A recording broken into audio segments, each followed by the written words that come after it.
ఏం నేర్చుకుంటారు చెప్పండి, అందరూ చెప్పండి అమ్మా. మీరు చెప్పండి, మొక్క కృష్ణుడు చెప్పండి. అదే ఆపత్కాలంలో ఆయన నమ్ముకొనదగిన సహాయకుడు. దేవుడు మనకు ఆశ్రయము దుర్గమునై ఉన్నాడు. ఆపత్కాలములో ఆయన నమ్ముకొనదగిన సహాయకుడు అనేటటువంటి వాక్యాన్ని మరి తీసుకొని ఆపదలో ఉన్నప్పుడు దేవుడు ఎవరికి ఎలా సహాయం చేశాడు అనే విషయాలు మనం నేర్చుకుంటూ ఉంటాం. ఓకేనా? పరిశుద్ధ గ్రంథంలో నుండి దేవుని వాక్యం చదువుతాం. 46వ కీర్తన. దేవుడు మనకు ఆశ్రయమును, 46వ కీర్తన మొదటి చరణం. దేవుడు మనకు ఆశ్రయమును దుర్గమునై ఉన్నాడు. ఆపత్కాలములో ఆయన నమ్ముకొనదగిన సహాయకుడు. కావున భూమి మార్పు నొందినను, నడి సముద్రములలో పర్వతములు మునిగినను, వాటి జలములు ఘోషించుచు నురుగు కట్టినను, ఆ పొంగులకు పర్వతములు కదలినను మనము భయపడము. ప్రభు తన పరిశుద్ధ వాక్యములు మన కొరకు ఆశీర్వదించును గాక. అందరూ ఆమెను చెబుదాం, గట్టిగా చెబుదాం. ప్రభు పరిశుద్ధ నామానికి మహిమ చెల్లిస్తూ ఉన్నాను. చేరి వచ్చిన దేవుని బిడ్డలైన మీ అందరికీ ప్రభు నామములో శుభాలు, వందనాలు, ఆశీర్వాదాలు ప్రకటిస్తూ ఉన్నాను. చాలా సంతోషం. అనేక దినాలుగా మనం మరి 46వ కీర్తన మొదటి చరణాన్ని ఆధారం చేసుకుని దేవుడు మనకు ఆశ్రయమును దుర్గమునై ఉన్నాడు, ఆపత్కాలములో ఆయన నమ్ముకొనదగిన సహాయకుడు అనే వాక్యమును మరి మూల వాక్యముగా తీసుకొని దేవుడు ఎవరికి ఎలా సహాయం చేశాడు, ఎవరిని ఎలా ఆదుకున్నాడు అనేటటువంటి సత్యాలు మనం నేర్చుకుంటూ ఉన్నాం. ప్రియులారా, ఈ 46వ కీర్తన కోరహు కుమారుడు రాశారని అక్కడ రాయబడి ఉందన్నమాట. ఏం చెబుతుంది వాక్యం అక్కడ? దేవుడు మనకు ఆశ్రయమును దుర్గమునై ఉన్నాడు, ఆపత్కాలములో ఆయన నమ్ముకొనదగిన సహాయకుడు అని చెప్పుచూ ఉన్నాడు. ఆపత్కాలంలోనే కదా మనకు సహాయం కావలసి వచ్చింది. కష్టకాలంలో, ఇబ్బందుల కొలిమిలోనే కదా మనకు సహాయం కావలసి వచ్చింది. కానీ మనుషులు మనకు అయిన వారు, ఆప్తులు, అత్యంత సమీపస్తులు, మనం అన్నీ బాగున్నప్పుడు మనతో ఉంటారు. మన ఆపద కాలంలో వారు మనల్ని విడిచిపెట్టి వెళ్ళిపోతారు. కానీ దేవుని వాక్యం చెప్తుంది, ఆపత్కాలములో ఆయన నమ్ముకొనదగిన సహాయకుడు అని వాక్యంలో రాయబడి ఉందన్నమాట. రండి, దానియేలు గ్రంథము 6వ అధ్యాయములో నుండి దేవుడు ఎలా ఆపత్కాలంలో దానియేలునకు సహాయం చేశాడో, కష్టకాలంలో దానియేలును ఎలా ఆదుకున్నాడో మనం నేర్చుకోగలం. దానియేలు గ్రంథము 6వ అధ్యాయము 10వ వాక్యమును చదువుతూ ఉన్నాను. ఇంటి శాసనము సంతకము చేయబడినని దానియేలు తెలుసుకొనునను, అతడు తన ఇంటికి వెళ్ళి యథాప్రకారముగా అనుదినము ముమ్మారు మోకాళ్ళుని తన ఇంటి పైగది కిటికీలు యెరూషలేము తట్టునకు తెరవబడి ఉండగా తన దేవునికి ప్రార్థన చేయుచు ఆయనను స్తుతించుచు వచ్చెను. స్తోత్రం చెబుదాం. దానియేలు గ్రంథము 6వ అధ్యాయంలో మనం దేవుని వాక్యాన్ని చదువుకొని ఉన్నాము. ప్రియులారా, బైబిల్ పరిశుద్ధ గ్రంథంలోనే దానియేలు గ్రంథం అనేది చాలా అత్యద్భుతమైనటువంటి పుస్తకం అయి ఉన్నది. దానియేలు గ్రంథములో దానియేలు యొక్క జీవితం చాలా ప్రశస్తమైనది, అత్యంత విలువైనదిగా మనం ఇక్కడ చూడగలం. ప్రియులారా, దానియేలు బబులోను దేశములో నుండి ఆయన మరి తీసుకురాబడినట్లుగా మనం చూస్తూ ఉన్నాం. మనం ఆలోచన చేసినట్లయితే దానియేలు మరి బబులోను దేశములో, పరాయి దేశములో ఆయన దాసుడిగా, బానిసగా, పరవాసిగా బ్రతుకుతూ ఉన్నాడు. ప్రియమైన వాళ్ళారా, 6వ అధ్యాయం 1వ వాక్యములో దానియేలు గ్రంథము తన రాజ్యం అంతటి పైన అధిపతునిగా ఉండుటకై 120 మంది అధిపతులను నియమించుటకు దర్యావేషునకు ఇష్టమాయెను. వారిపైన ముగ్గురిని ప్రధానులుగా నియమించెను. ఆ ముగ్గురిలో దానియేలు ముఖ్యుడు అని వాక్యం చెప్తూ ఉందన్నమాట. రాజ్య పరిపాలనా సంబంధమైనటువంటి విషయాలను చూడటానికి, పర్యవేక్షించటానికి బబులోను రాజు అయినటువంటి దర్యావేషు 120 మంది అధిపతులను నియమించాడు. ఎంతమందిని? 120 మంది అధిపతులను నియమించాడు. వారిపైన ఆ 120 మంది మీద ముగ్గురిని ప్రధానులుగా నియమించాడు. ఆ ముగ్గురిలో దానియేలు ముఖ్యమైన వాడుగా ఉన్నట్లు మనం చూడగలుగుతూ ఉన్నాం ఇక్కడ. ప్రియులారా, ఆ రీతిగా బబులోను దేశంలో ఉన్న కొందరు ఏం చేశారంటే, ఒక 30 రోజుల పాటు బబులోను రాజుకు తప్ప ఏ మనుషుడు కూడా మరి యొక్క మనిషి దగ్గర మొరపెట్టకూడదు, మరి యొక్క మనిషి దగ్గర సాగిల పడకూడదు, మరి యొక్క మనిషికి నమస్కారం చేయకూడదు. ఒకవేళ అలా చేసినట్లయితే వారిని సింహాల గృహలో వేస్తామని ఒక శాసనమును ఆ దేశములో పుట్టించుకొచ్చినట్లుగా దాదాపుగా 6-7 వాక్యాల్లో మనం చూడగలుగుతాం. కాబట్టి ఆ ప్రధానులను అధిపతులను రాజు వద్దకు సందడిగా కూడి వచ్చి ఇట్లనిది: రాజుకు దర్యావేషు, చిరంజీవివయ్యుందువు గాక. రాజ్యపు ప్రధానుల సేనాధిపతులు, అధిపతులు, మంత్రులు, సంస్థానాధిపతులు అందరూ కూడి రాజుకు ఖండితమైన చట్టము స్థిరపరిచి దాని శాసనముగా చాటింపు చేయనట్లు యోచన చేసిరి. ఏమిటనగా లేదా ఎట్లనగా, 30 రోజుల వరకు నీ యొద్ద తప్ప మరి ఏ దేవుని యొద్దనైనను మానవుని యొద్దనైనను ఎవడును ఏ మనవి చేయకూడదు. ఎవడైనా చేసిన యెడల సింహముల గుహలో పడద్రోయబడును. చాలమ్మా, ఈ విధమైన ఒక శాసనమును ఆ దేశములో మరి రాజు పుట్టించడం జరిగిందనమాట. పిల్లరా, ఇటువంటి శాసనము వచ్చిందని తెలిసినా కూడా రాజు దగ్గర తప్ప మరి ఎవరి దగ్గరైనా, ఏ నరుడి దగ్గరైనా, ఏ పరిస్థితుల్లోనైనా మొర్ర పెడితే అట్టి వారిని సింహాల గృహలో వేస్తామని తెలిసినా కూడా, ఇట్టి శాసనం ఒకటి బయలుదేరిందని ఎరిగినా కూడా 10వ వాక్యంలో ఉంది, దానియేలు యథాప్రకారముగా అతడు తన ఇంటికి వెళ్ళి యథాప్రకారముగా అనుదినము ముమ్మారు మోకాళ్ళుని తన ఇంటి పైగది కిటికీ యెరూషలేము తట్టునకు తెరవబడి ఉండగా తన దేవునికి ప్రార్థన చేయుచు ఆయనను స్తుతించుచు వచ్చెను. స్తోత్రం చెబుదాం. ప్రియమైన వారులారా, ఇక్కడ మనము గ్రహించవలసినది ఏమిటంటే, ఇలాంటి శాసనం ఒకటి బయలుదేరిందని దానియేలుకి తెలిసినా కూడా, ఎటువంటి శాసనము? ప్రార్థన చేస్తే ఏమవుతారని? సింహాల గృహలో వేస్తారని. బోన్లో మాత్రమే కాదు, బోన్లో 1, 2, 3 సింహాలు మాత్రమే ఉంటాయి. గృహలో చాలా సింహాలు, 10 సింహాలు గృహలో ఉంటాయి. సింహాల గృహలో వేయబడతామని తెలిసినా కూడా దానియేలు ప్రార్థన చేయటం మానుకోలేకపోయాడు. దానియేలు ఎందుకనే ప్రార్థన మానుకోలేకపోయాడు? ఎందుకనే ఆయన ప్రార్థనను విస్మరించలేకపోయాడు? దానియేలు తన వ్యక్తిగత ప్రార్థనా జీవితంలో ఓడిపోకుండా ఉండటానికి కారణమేమిటి? ప్రార్థన చేసుకోకుండా ఎందుకని ఉండలేకపోయాడు ఆయన అనే విషయాన్ని మనము ఒకంత ఆలోచన చేయబద్ధులమై ఉన్నాం. అవును కదా, చాలాసార్లు మనం ఆదివారం ఆరాధనను మానేస్తాం, శనివారం విజ్ఞాపనలు మానేస్తాం, బుధవారం బైబిల్ కోడికలు మానేస్తాం, ఉపవాస ప్రార్థన కోడికలు మానేస్తాం.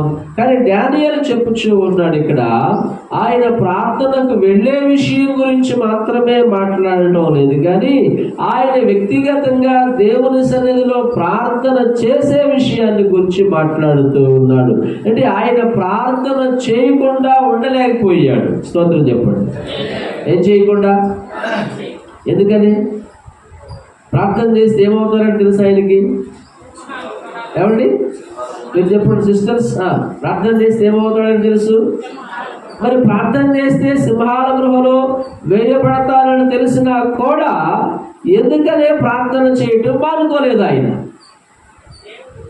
ఎందుకనే ప్రార్థనను విస్మరించలేకపోయాడు ఆయన. ఒక 4 రోజుల పాటు, ఎన్ని రోజుల పాటు, 30 రోజుల పాటు ప్రార్థన చేసుకోకుండా ఎందుకనే ఉండలేకపోయాడు. ఈ విషయాన్ని దేవుని పిల్లలైన వారు, ముఖ్యంగా క్రైస్తవులైన వారు గ్రహించాలి.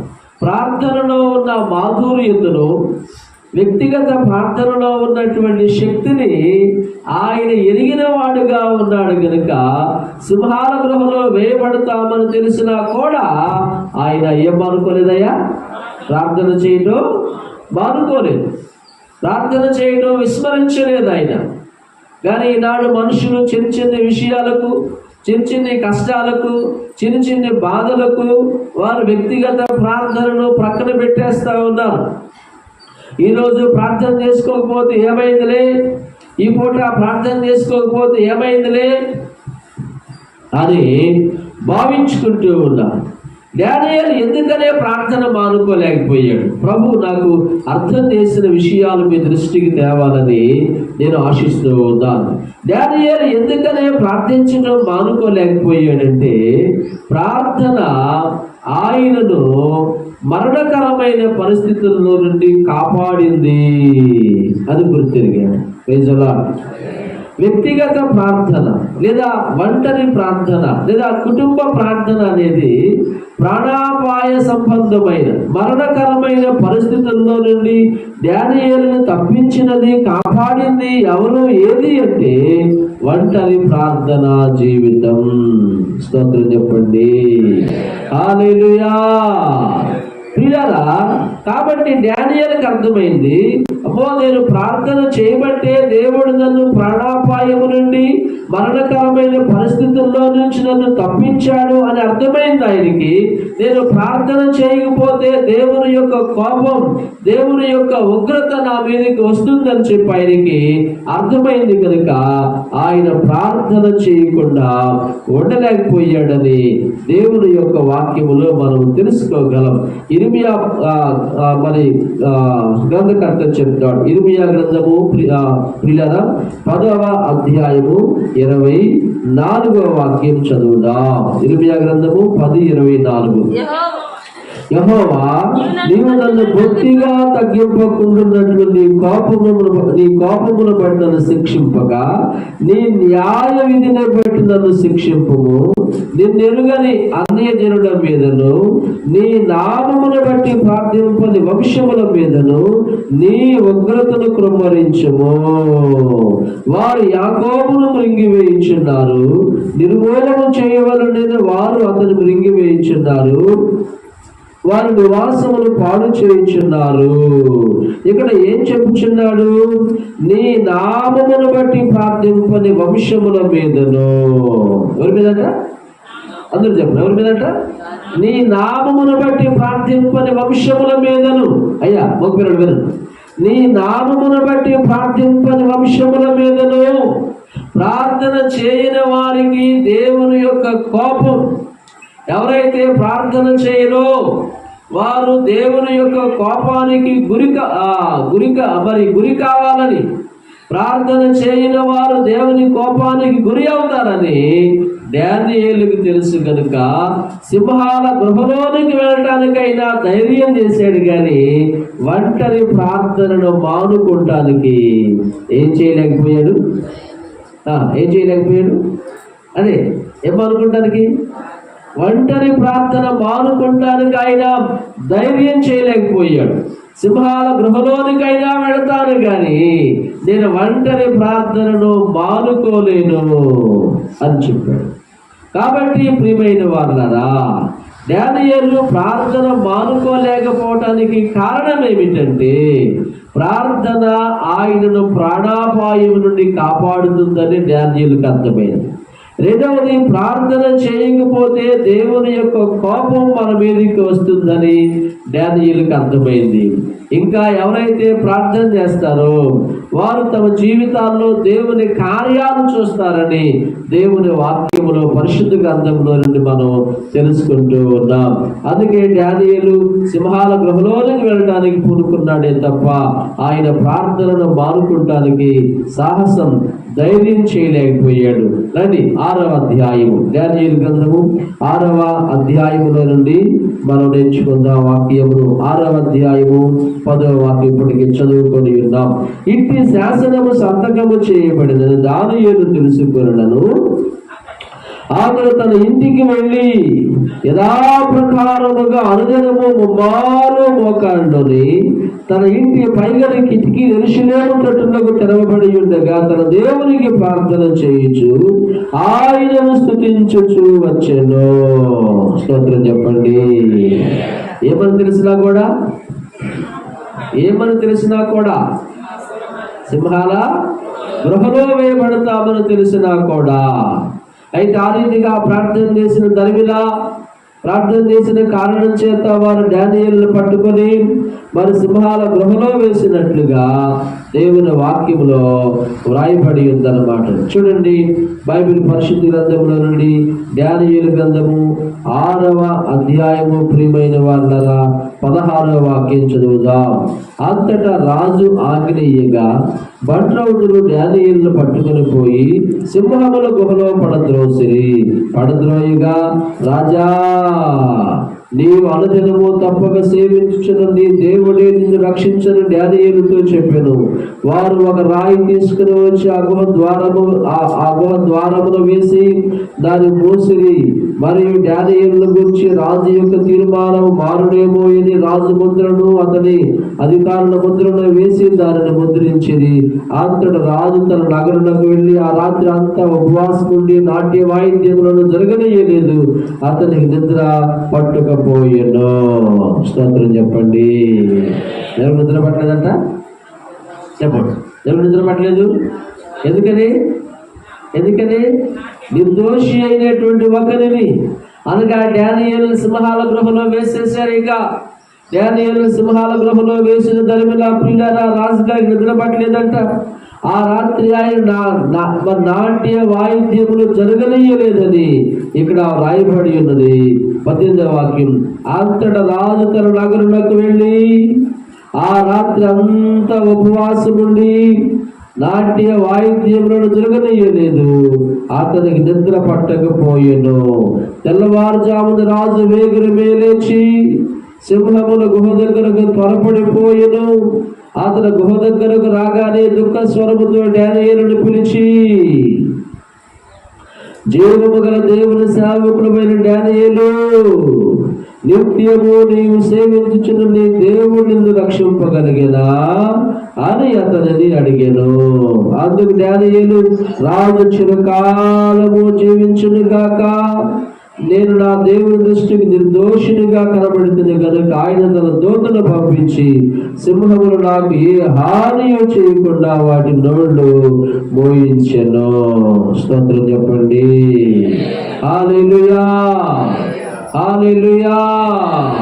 పిల్లరా, ఆ రీతిగా దానియేలుని సింహాల గృహలో పడద్రోశారు. ఎక్కడయ్యా? సింహాల గృహలో వేసేసారు. గృహలో ఎన్ని ఉంటాయి? బోన్లో ఏమండి? 2-3. గృహలో అధికంగా ఉంటాయి. 5 కానీ 10 కానీ, ఇంకా అంతగా పెద్ద గృహ అయితే ఇంకా ఎక్కువగానే ఉండొచ్చు అన్నమాట. ఏకంగా దానియేలును తీసుకెళ్ళిపోయి సింహాల గృహలో వేసేసారు. ఏం చేసినందుకు? ఆయన ఏమి ఎవరికి అన్యాయం చేయలేదు. మనవలే ఆయన అబద్ధాలు ఆడలేదు. మనవలే ఆయన ఇతరులని మోసగించలేదు. లేదంటే మరి దారుణాలు, ఆకృత్యాలు, అఘాయిత్యాలు చేయలేదు. ఆయన తన ఇష్ట దైవానికి ప్రార్థన చేసుకున్నాడు.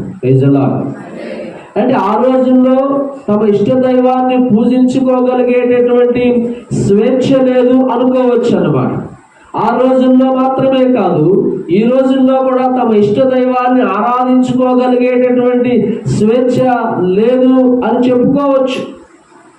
తమ ఇష్ట దైవాన్ని సేవించుకుంటానికి, తమకు నచ్చిన దైవాన్ని ఆరాధించుకుంటానికి, తమ యొక్క విశ్వాసాన్ని ఇతరులకు ప్రకటించుకోగలిగేటటువంటి స్వేచ్ఛ లేదు అని భావించుకోవటం ఎటువంటి తప్పు లేదు అని మనం ఇట్టే గ్రహించవచ్చు అన్నమాట. ప్రార్థనకు వెళ్ళినా, ప్రార్థనలు చేసినా, ప్రార్థనలకు వెళతాము అని చెప్పినా మన మీద చర్య తీసుకునేటటువంటి రోజులు రాబోతా ఉన్నాయి అని చెప్పుకున్న ఎటువంటి అతిశయోక్తి లేదన్నమాట. అంటే దేశము యొక్క పరిస్థితులు, అధికారుల యొక్క పరిస్థితులు అంతగా మారిపోయి దేశం యొక్క పరిస్థితులు తారుమారవుతూ ఉన్నాయి. స్వేచ్ఛ స్వాతంత్ర్యం హరించిపోతా ఉంది. మేము చెప్పిందే చేయాలి. ఇంతకు మనం ఏం కట్టుకోవాలో, ఏం తినాలో కూడా వాళ్ళే నిర్ణయిస్తారు.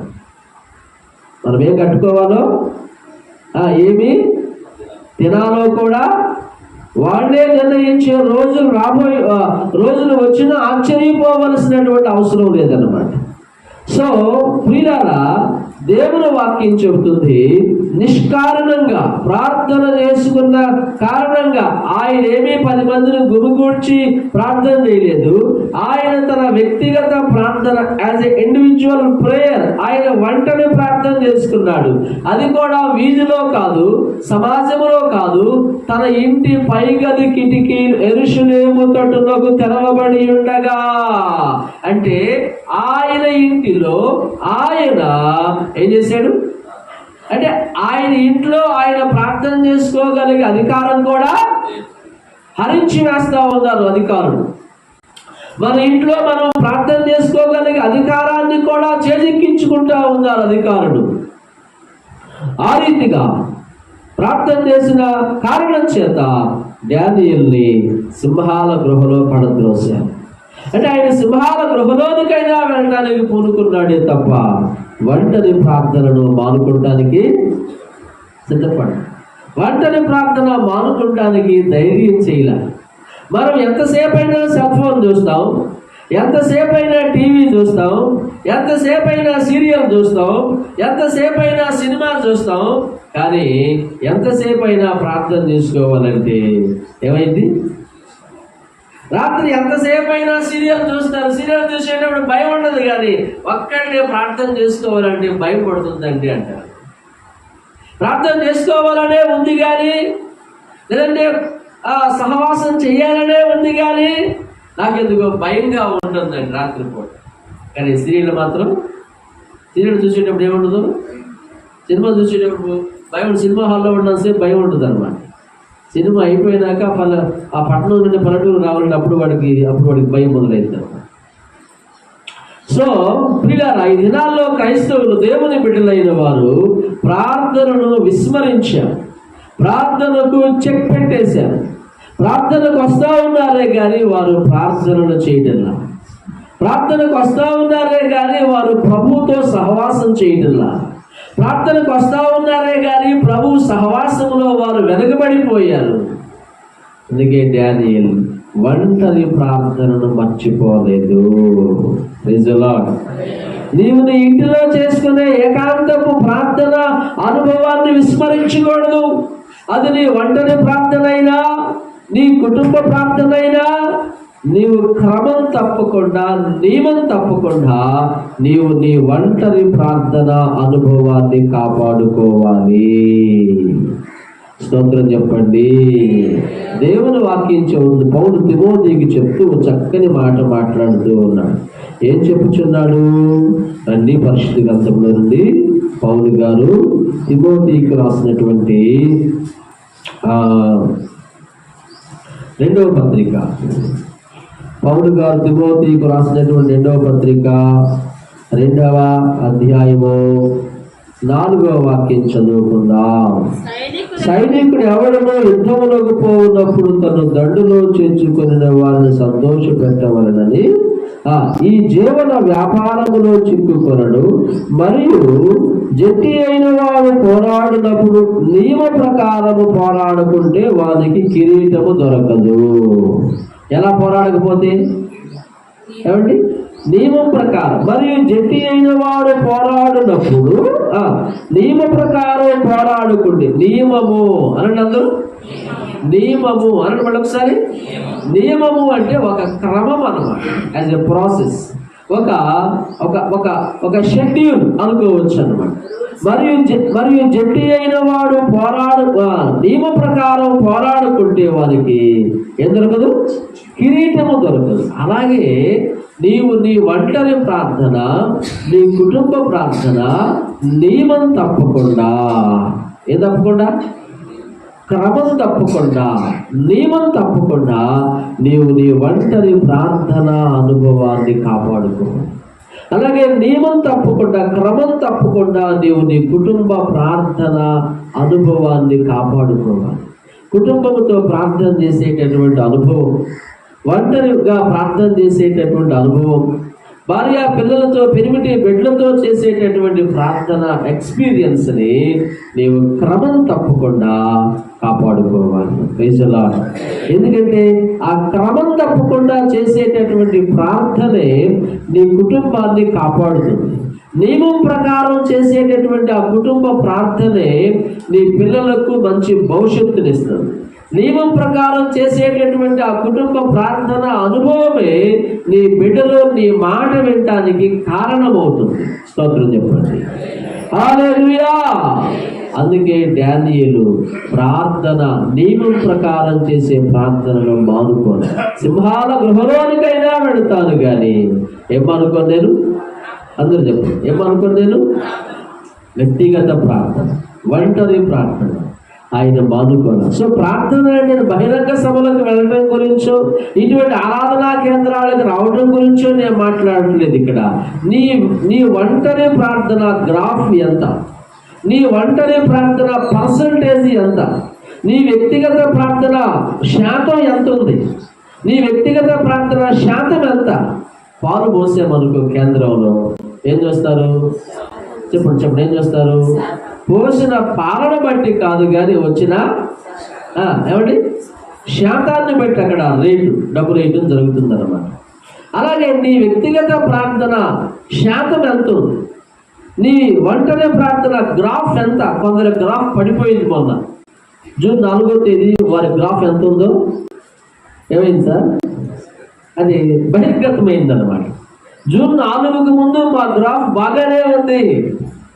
మే 11న ఎవరుకోండి మా గ్రాఫ్ బాగానే ఉంది. అందరూ బాగా ఓట్లు వేశారు కనుక, పోలింగ్లో పాల్గొన్నారు కనుక మాకే వేశారు. ఎవరికి వాళ్ళు ఎంతమంది వచ్చి వేశారంటే మాకే వేశారు అనుకున్నారు పాపం వాళ్ళు. కానీ జూన్ 4వ తేదీ బయటపడింది. ఏమని? మా గ్రాఫ్ పడిపోయింది, మా యొక్క పర్సంటేజ్ పడిపోయిందని అప్పుడు అర్థమైందన్నమాట. నీ ప్రార్థన పర్సంటేజ్, నీ ప్రార్థన శాతం ఎంత ఉంది అనే విషయాన్ని మనం సెల్ఫ్ ఎగ్జామ్, వ్యక్తిగత పరిశోధన చేసుకోవాలి. రండి. ఆ రీతిగా సింహాల గృహంలో పడద్రోయబడినప్పుడు రాజుకు నిద్ర పట్టలేదు. ఆ రాత్రి నాట్య వాయిద్యములు ఆపివేయించాడు. తెల్లవారగతలకే సింహాల గృహ దగ్గరకు వచ్చి దానియేలును పిలుస్తూ ఉన్నాడు. ఏమని పిలుస్తూ ఉన్నాడు? దానియేలు గ్రంథము 6వ అధ్యాయము 20వ వాక్యం.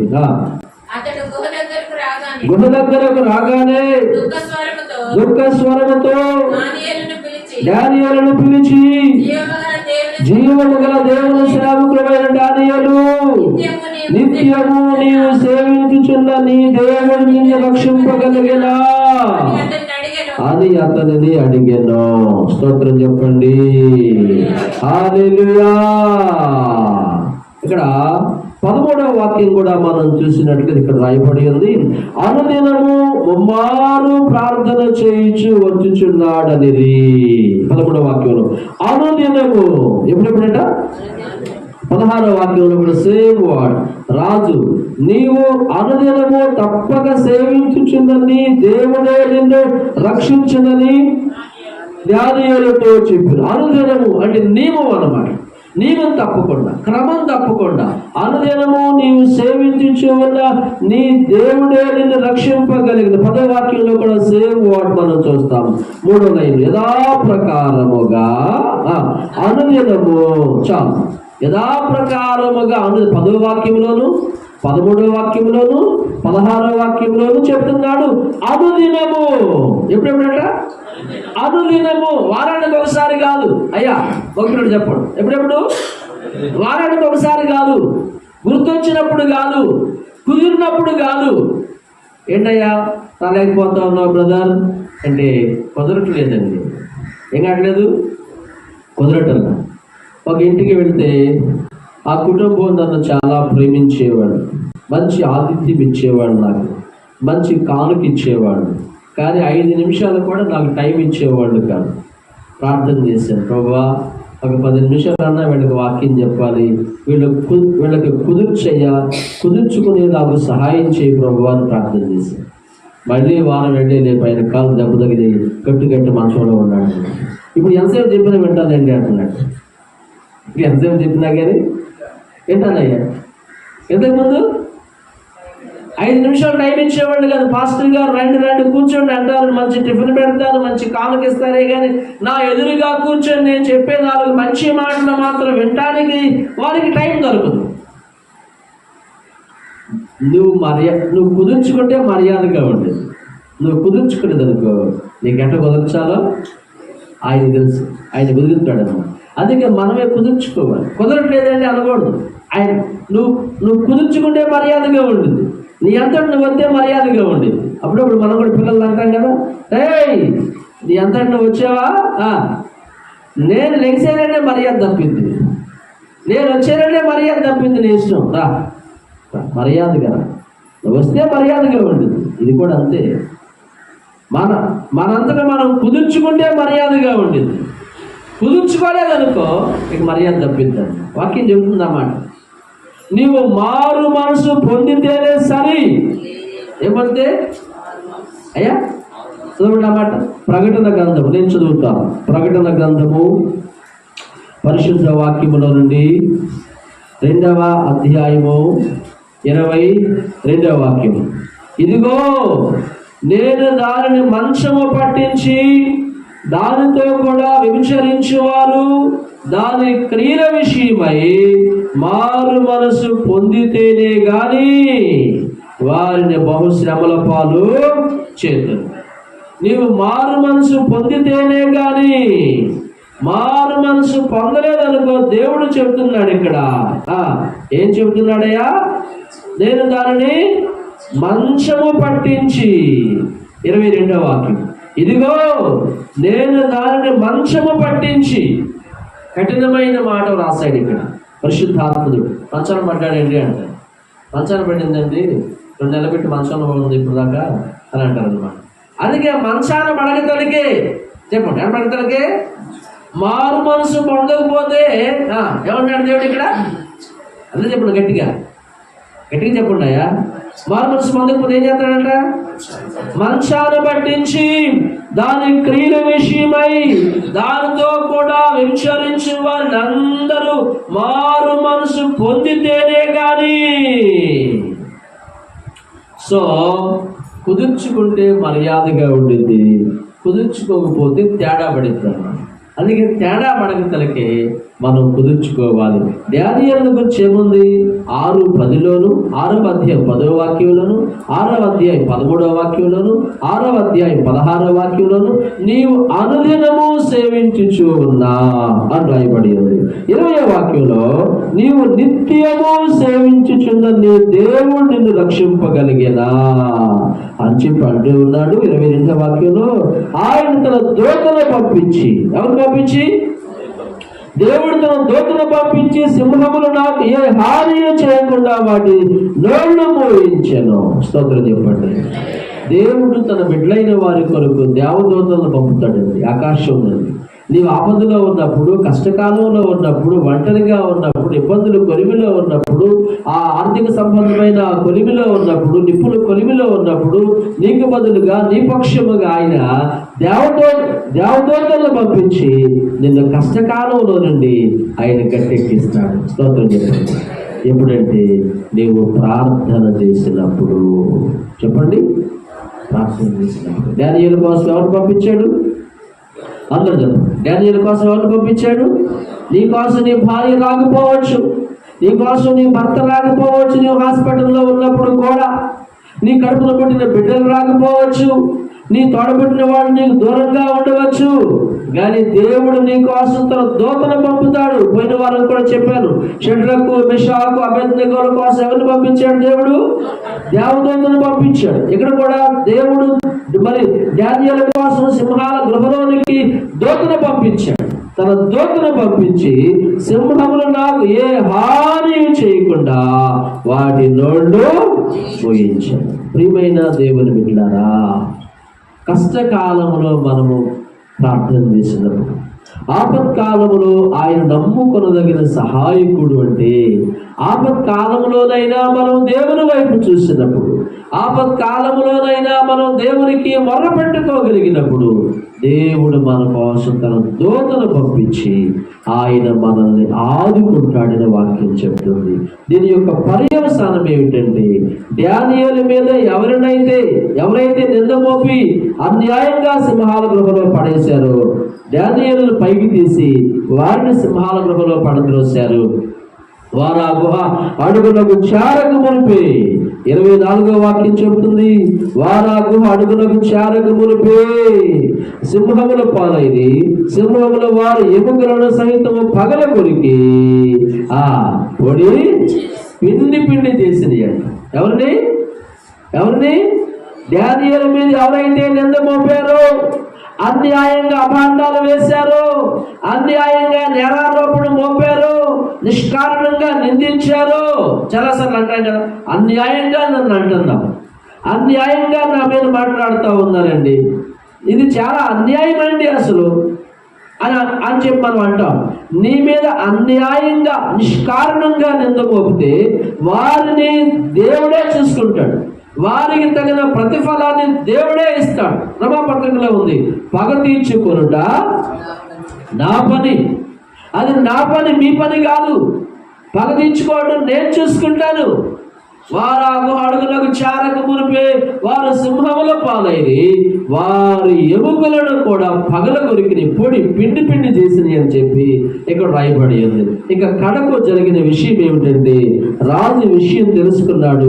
25వ వాక్యంలో, అప్పుడు రాజు దర్యావేషు లోకమంతటా నివసించు సకల జనులకును రాష్ట్రములకును ఆయా భాషలు మాట్లాడు వారికి ఇలాగూ రాయించను, మీకు క్షమాభివృద్ధి కలుగును గాక.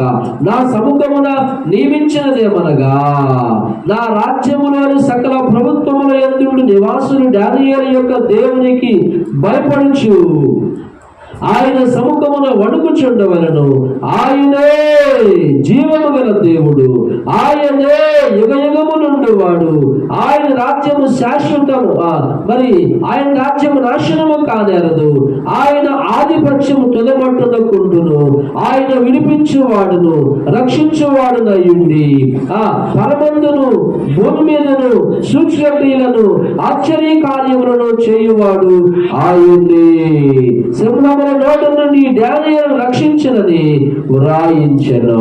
స్తోత్రం చెప్పండి.